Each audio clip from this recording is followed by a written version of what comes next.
Sharti la kwanza, anayekuja kuomba fomu ya maombi awe mwanamke, amuombee mchumba wake wa kiume.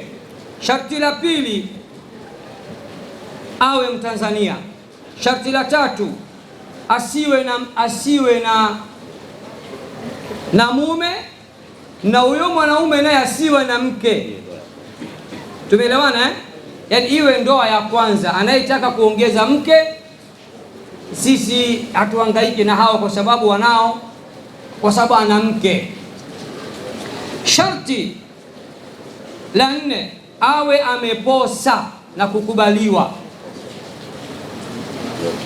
na kwa mwanamke awe ameposwa, na kwa mwanaume awe ameposa. Tano, mwanaume awe na chanzo cha kupata riziki. Usije ukapata jazba ukakurupuka, kisa na mkasa Al-Hikma Foundation wanatoa mahari, ukataka ulipiwe, kumbe kazi huna, ukaanza kumpigisha ndefu binti wa watu, ukampa tabu. Kwa hiyo sharti la tano, mwanaume awe ana chanzo cha kupata riziki, awe ana chanzo cha kupatia riziki, kinachomshinda ni mahari ya mkupuo.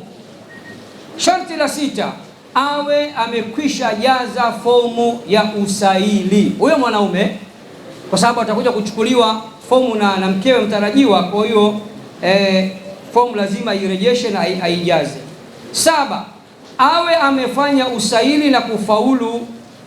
Baada ya kurejesha fomu, mtapewa taarifa, sasa kuna interview, njoeni, kwa sababu hatuwezi kumlipia mahali mtu hatumjui. Tumejifunza kupitia matukio ya nyuma. Anakuja mtu dishi linachenga, hatuwezi kumwozesha mtu kama huyo.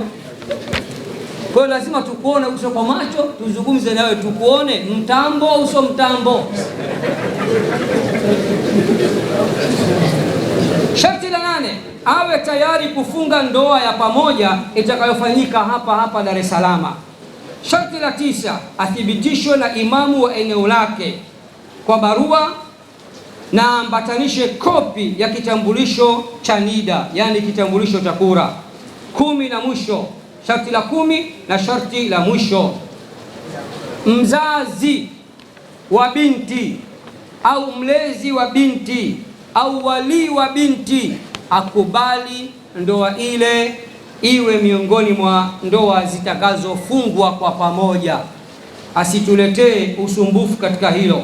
Baada ya kusema hayo, naomba nitangaze tarehe ya kutolewa fomu ya maombi ya kulipiwa mahari na kuozeshwa na taasisi ya Al-Hikma Foundation.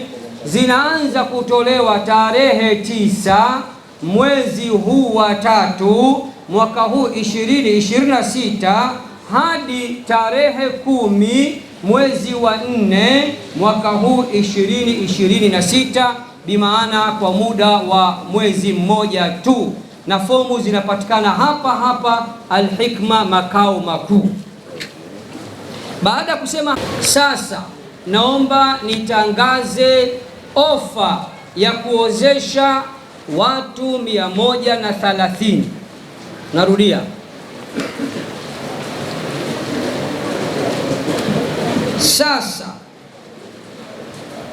sasa naomba kutangaza ndoa za watu 130. Masharti ni kama ifuatavyo. Sharti la kwanza, muombaji awe mwanamke, yaani mwanamke ndiye aje amuombee mwanaume fomu ya maombi,